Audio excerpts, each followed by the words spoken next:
Hello and welcome to Brain Injury Bites, where we provide help and advice for people after a brain injury. Hi, I'm Ashwini and I'm a trustee at Headway Warrington. I'm also a senior associate solicitor focusing on catastrophic injury, including brain injury. My name's Brooke and I've lived with a traumatic brain injury since 2007. In today's episode, we're going to be talking about dating and relationships. Brooke, I'll be talking to you about your specific experiences around this area, and then we'll explore a little bit more the issues that can arise in terms of change of dynamics in relationships and marriages following a brain injury, as well as providing some helpful hints and tips. Of course, a lot of what we'll be discussing today will be around your specific experiences, Brooke. So we do appreciate that this is quite a wide-ranging topic, but we hope that you'll find it useful anyway. We've previously talked about socialising as being part of the idea of love and belonging. But the other side to this is, of course, romantic relationships and intimacy. Brooke, why don't you tell us about some of your experiences with relationships and dating after you had your brain injury? When did you feel that you felt able to explore dating again? I suppose I'd been in hospital. I'd been discharged from hospital. Everybody was still coming to see me, seeing that, I guess my parents glad to have me home. But I suppose the hysteria of that only lasted for a certain amount of time. Eventually I was back in Scarborough. I'd got two support workers, Laura and Tim.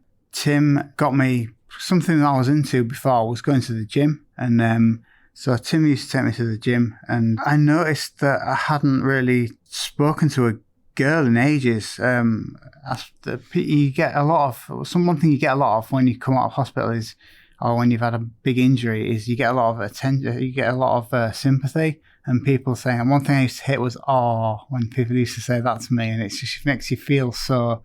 I didn't feel like I was worthier anymore. I was just like somebody that somebody felt sorry for. And so what Tim did was he got me on something called POF, which is Plenty of Fish, which is, I'm sure people would have heard of it. It was like a free dating site online. I had a couple of dodgy ones in Scarborough, one specific one, and this ties into disinhibition, I think. When you sat opposite someone, I noticed that she had, when you smell someone, this makes me sound really awful and I don't want to come across badly, but occasionally you notice that somebody's got a bit of bad breath. Afterwards, we went and got an ice cream from the Harbour Bar, and we ate our ice creams and stuff, and we ended the night on a snog. Then we arranged to meet next time. It happened again, I noticed it again, and then the third time we met, I thought, I know what I'll do. And this makes me sound really bad, but this was my process of thinking. I thought, I know what I'll do. I'll help her out here, and I'll buy some chewing gum before we go. And I had this thing where I was like, I wasn't really. It's disinhibition. That's what it is. You don't think about what you're doing. So I told her that she had bad breath. And I told her that, it's all right. I've bought you some chewing gum. I gave her the chewing gum, and she was not best pleased. And in your head, you were thinking, well, surely she'd be thanking you. I was expecting a thank you because I thought I was doing a good thing, but I didn't really take into consideration how she'd have felt. Yeah, no, that's obviously classic disinhibition there. Before we move on, I mean, did you find that by doing it through internet dating, it was almost easier because there was that sort of level of removal? You were able to interact with people when you in text your own time. Everybody who's done internet dating, I mean, there's a few success stories. I know I've been to a wedding a couple of months ago who they met on Tinder, but the vast majority of people who've been involved in internet dating has had a terrible time with it. I guess because it's not texting a real person, you texting a profile picture until you actually meet, and it turns out that you meet that person, and the photos being covered in filters and what have you, and it's just 9 times out of 10 you're not meeting the person that you were expecting to meet. It's a different type of fake environment, I guess. It is, yeah. It's like we spoke about hospital being a fake environment. The dating world is certainly a fake environment, especially seeing as like all the manipulation that you can do with photos and stuff now. And I've probably done it myself, but so you get these people who like Barbie and Ken meeting, and they just look absolutely nothing like that. So the initial, when you meet, the initial emotion you feel is disappointment. So that's never a good thing to start on, is it? No, and I suppose much like you can curate a photograph, you can curate a profile. There are pros and cons to the whole premise, I guess, because you've got time on the one hand to think about your responses. It's not like being face to face with someone. You can choose when to text, choose when to send an email. That's something that's caught me out massively, is that, well, particularly why social media was so good for me, because it was good because even though you're responding quite quickly online, you still got like 10 seconds or so to think of that response, and in real life you don't get that. Yeah. And particularly with me, my brain works slowly, and I just found that I easily get overwhelmed, particularly if you go out into a bar or something. I found like the lights were low, so you're like straining to see, and if there's music on, you'd have been like straining to hear them above the music, and there's all these things. And what I sort of likened it to. I liken everything to a mobile phone, and it's like a mobile phone. Your battery, your battery life just goes down, down, down. Yeah, and it's increased cognitive demand. Yeah, there's lots of things going on. All these different things are draining your battery. Yeah, so that also affects your ability to have a fluid conversation and appear okay. So you were in Scarborough. You then moved back to Manchester. Yeah, it was always my ambition to move back to Manchester. Probably because so this is where I'm different. Every brain injury is different, isn't it? You've got there's that saying that if you've seen one brain injury, you've seen one brain injury, and this is my story. Like, I wasn't in a relationship. I wasn't full-time employed. I was a student. I was, worked part-time at a bar. I loved my life at the time. Ever since then, I've been trying to get back to that person I was then, which was a 24-year-old lad who was a student, which is not, that's not a popular position to be in. And I... So were you trying to almost pick up where you left off? Yeah, I was. You look back and you remember those good times. But, again, like the fake environment, student life is not a real environment, is it? You don't have a normal life. And I suppose I was trying to, all this time I've been trying to get back to that 24-year-old student. And I suppose that's why I've had difficulty in fitting back in, because I was trying to get back to being that 24-year-old student who went out and socialised all the time.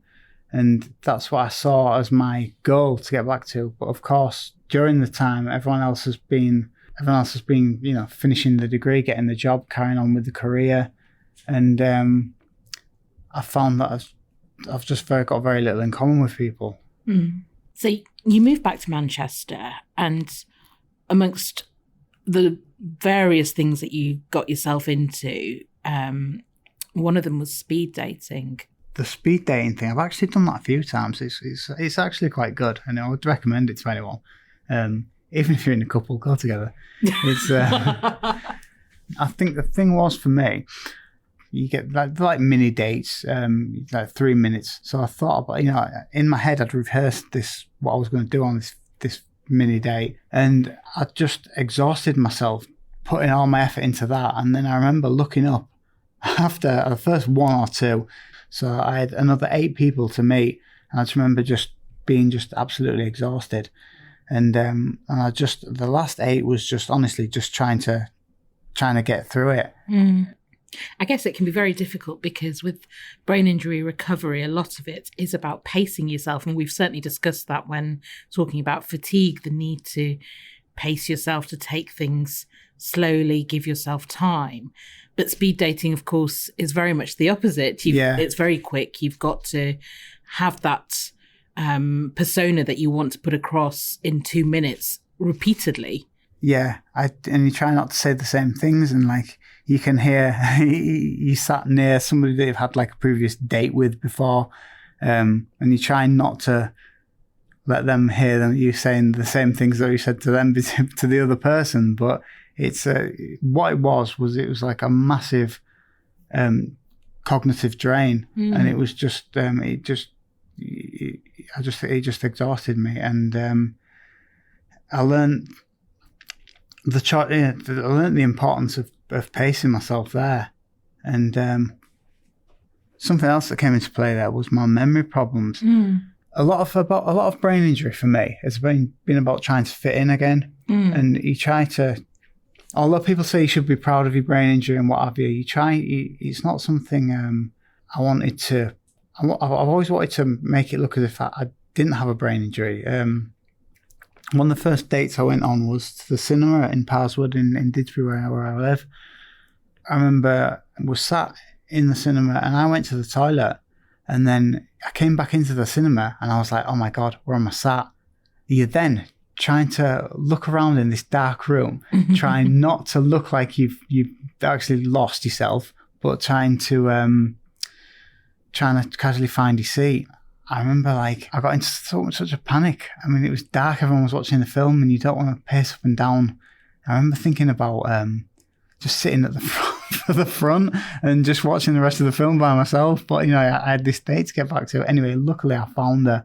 But that's something that I've taken on now. I always, whenever I'm somewhere and I leave my seat, I always remember where I'm sat. It's happened to me a number of times. It happened to me in restaurants. I'd go to the toilet and then you come back out, especially if it's a big restaurant, and you just think, oh my God, where am I sat? I mean, it was good. It's where mobile phones could come, and I was with my family at the time, and I just rung my mum to come and get me. And you do need to take a mental note of where you sat, particularly in car parks if you drive. The Trafford Centre is an absolute nightmare. I've spoke about when I got lost outside John Lewis. This thing happened to me. I was with somebody that I'd only met a couple of times on a train like a couple of weeks ago, and we were going over to Liverpool, and I went to the toilet. I came back out, and then you realise on your way back that you haven't remembered where you sat. And I'm looking about and I can't see where I'm sat, and I was walking along, and then I got to the end of the carriage, and I thought, oh no, did I actually turn the right way out of the toilet? And then just at that moment, he shouted me. But it's just the embarrassment factor, and I'm not saying I'm not proud of having a brain injury. I won't say that at all, but it's not something. You don't want to draw attention. No, to you it. don't want to draw some attention to it. No, yeah. And I don't think. And I guess that's personal to you. People will approach that differently, and some people will be happy to be, heart on sleeve, cards on the table. This is what it is. Other people might want to keep that back. Everybody's different, and there's no right or wrong way. That's where the that Headway brain injury card can come in useful as well. Because if I want to go onto the, I remember when I first got discharged from hospital, I got a disability rail card. I was on the train, and there was the guard had come along, charged me £50 for a full price ticket. Yeah. Because I think my rail card was out of date by about a couple of weeks, and my dad went because, and I was like, I remember because I was like, I still had this big scar there, and I told this guard, I was like proper like. Couldn't, I'm sorry, I'm just really, really sorry. And I was so shaken up, and it was like one of my first outings, and I'd got, and he charged me like another £50 because I think it was out of date. And he's like, I remember the guard saying, yeah, I've just been in hospital, I've just been in a coma. And he says, yeah, I can see you've had an injury there. And I remember my dad going mental, and that was like, could have finished someone off. That could have knocked someone's confidence. I suppose me being disinhibition, I didn't really give a but that's the only reason I got through it. But Hey everyone, this is a short segue to introduce our new home, the Community Compass app. It's a space built just for people navigating life after serious injury and for the families, friends and carers walking that path with them. Inside, you'll find real stories from others living with brain injury, tips for recovery and wellness, and a community that truly understands what you're going through. Community Compass isn't just an app, it's a place to connect, to be seen, and to find strength when you need it the most. So if you're listening and thinking, I could use that, then just search Community Compass on the App Store or Play Store, download it and come join us. From what you've told me about some of your experiences with the dating, I guess there's a lot more that goes in. Dating in itself is terrifying. It's, it's putting yourself out there, laying yourself open for other people to see whether or not, you are attractive to them. It's terrifying. But I guess when you mix a brain injury into it, it's also all the additional strategies that you've discussed, taking a note of where you've sat, whereabouts in the restaurant, the cinema you might be, so that you're not leaving your date hanging because you've gone to the toilet and you can't remember where you are, and then them wondering, have you done a runner? Yeah. And, the memory issues as well in terms of what have I told this person, trying to maintain that, trying to think about, I guess a lot of it is also having that insight where you might have certain I don't really like the word deficits, but perhaps that is, or just issues, where you might need some additional support. Do you know what it's always taught me? That something I've picked up on, which is a good thing, is that I always tell the truth. I don't know if it's a Mark Twain quote, that if you always tell the truth, you don't have to remember anything. Mm-hmm. So, you've got enough going on in your head as it is without trying to remember a story. The other thing that I was thinking about, and again, this comes back to the context of love and belonging, and we've touched on this already, that, when you moved to Manchester, you were meeting people and at a different stage, I guess, to them. You have also, I think there was another example where you felt that gulf in a way when you went on a date with someone who worked at a prison. One of the things dating did for me was it really highlighted how different I was from everyone else in my sort of peer group. I went to meet this girl who was a year older than me, but she was just so much older than me in herself. She worked at Strange Ways Prison in Manchester. I can't remember what role she did. She wasn't a prison guard, but she was something. But I remember her being just so much. She felt so much older than me. I felt like I felt quite like a pathetic child in her presence.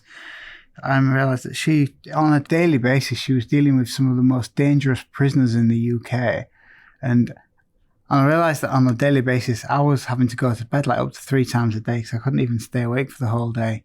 I was occasionally going to basic charity, and I was just doing my few hours rehab, which in itself exhausted me. Mm-hmm. And I just remember feeling, I guess that's the self-worth thing, isn't it? I just remember feeling so quite pathetic.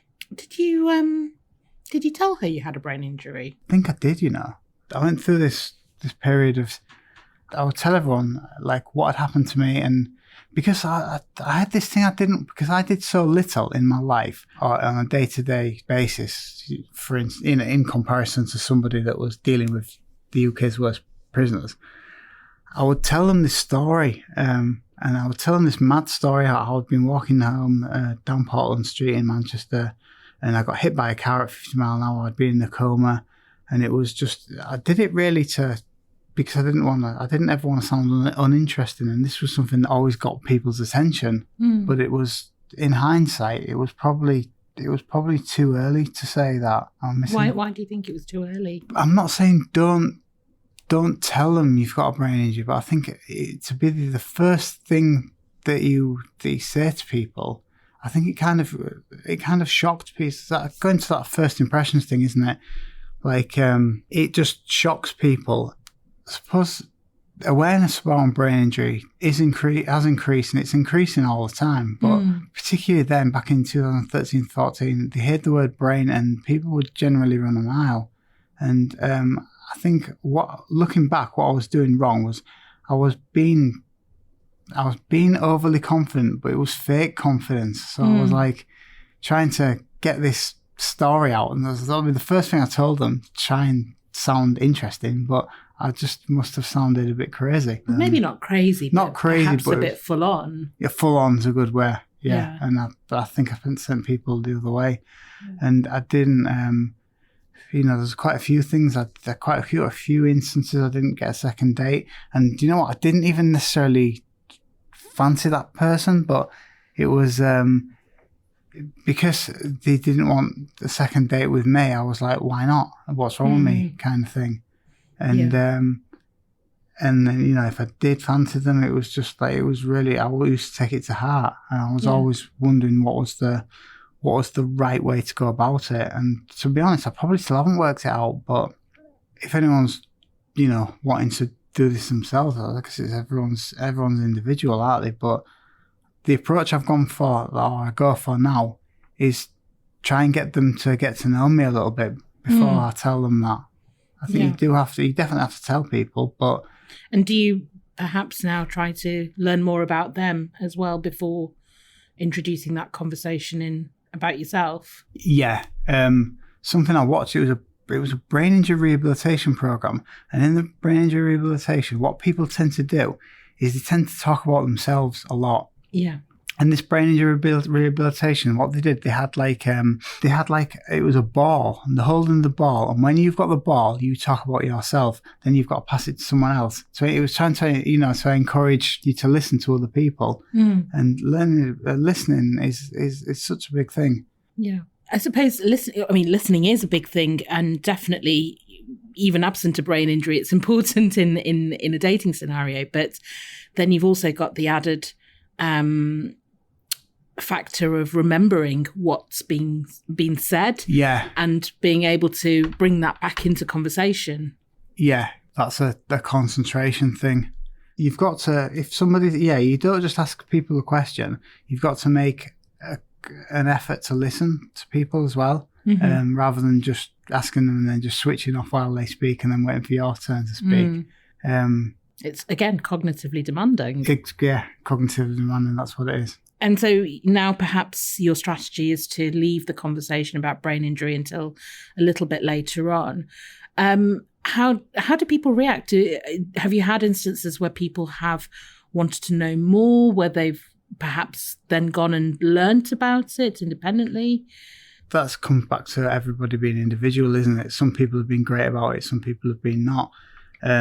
So there's times when I've wanted to go on a date with this person, and people have advised me that you have to be honest with them, and if they don't like it, then it's their problem, and you don't want to be with them in the first place. But what I find is that's not really giving people a chance. There's a way to go about things, because I just find that if you tell them in the right context and tell them in the right way, then they might well be open to it. No, well, of course it can be full on, and again, that's, I guess, part of the game of dating is, whatever it is when you introduce certain topics, big topics, whatever there's no one size fits all for it, is there? No, everybody's different. So. And unfortunately, for some people, the label of brain injury might not be something that they're willing to learn more about or take the time to get to know you with. But that's unfortunate.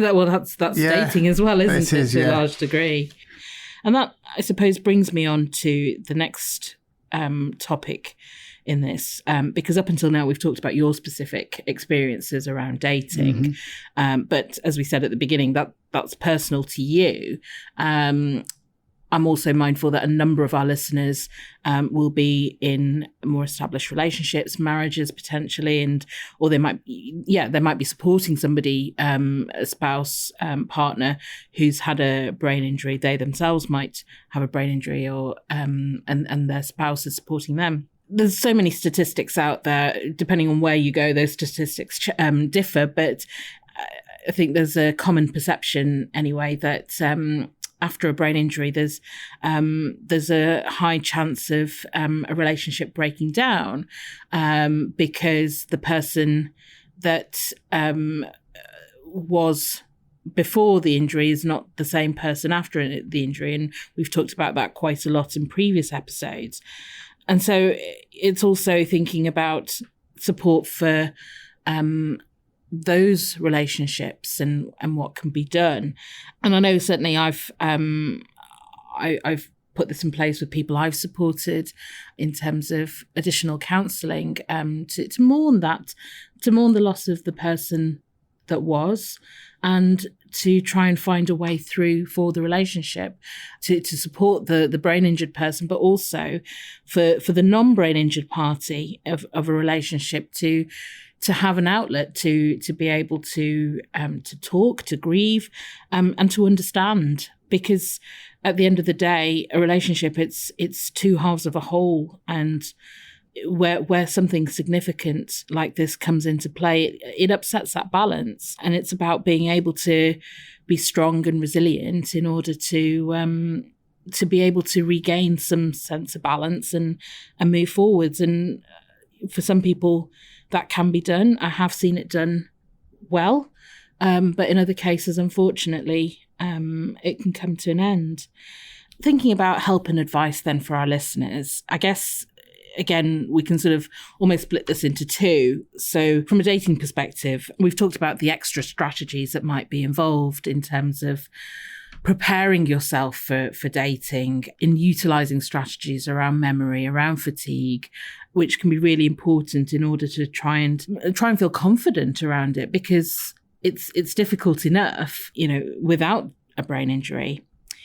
Honesty, I thought that was a really good tip, Brooke. Being open and honest, of course, it means that you're not having to remember some fantastical story that you've made up, and it's showing the true self. But obviously, as you say, it's different for every situation and every individual as to when you might want to open up about what's happened, about your injury and how it affects you. I think that's one thing I've lost, is the ability to be spontaneous. And everything is better if I'm prepared for it. Yeah.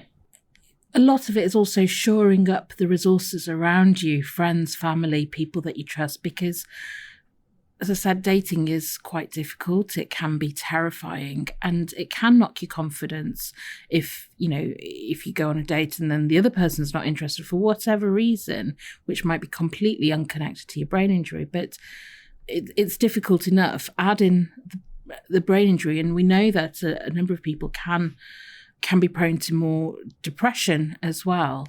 So it's important to really prepare and be prepared that not every date is going to be successful, that you're not necessarily going to find the love of your life, on that date.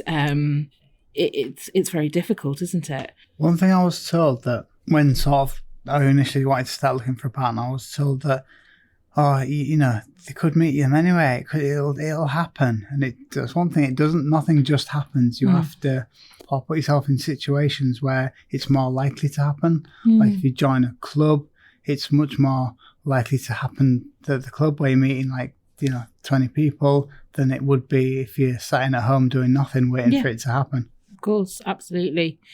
Putting yourself out there, but with shoring up your resources and giving yourself the best possible opportunity. And then for our listeners who are in relationships, thinking about brain injury specific marriage counselling and brain injury education. And I really can't stress enough the importance of brain injury education, because that injury has such a wide impact on so many areas of life. And it's important to understand that the way someone acts, the way they behave, isn't their fault. It's as a result of something that they cannot control because of a process in their brain. So it's being able to understand how their brain might work now and understand what sort of strategies need to be used so that you can have a meaningful relationship. But I do also strongly advocate for counselling for the non-brain injured individual. And I've seen this time and again with people that I support, that the focus is on the brain injured individual. And you yourself have said this, Brooke, you know, when you were out of hospital or when you were in hospital, and then when you were out of it, everyone was positive. It was all about you. It was that fake environment. But the other spouse partner can get left behind, and that can definitely have an impact on their own self-identity and sense of worth, because they may feel that suddenly all they are now is a carer and a supporter, and they've lost that sense of themselves. They've lost the person that they fell in love with, and so that counselling for them to have an outlet for their grief, for their own personal, for them to work things out on their own. And above all, remember that good relationships don't just happen, they take work from both sides. Thanks for listening. Make sure you check the footnotes for more help, advice and resources. Please don't forget to follow, subscribe and share our content. If you do have any suggestions for topics that you'd like us to cover, why not drop us a line at hi@braininjurybites.co.uk.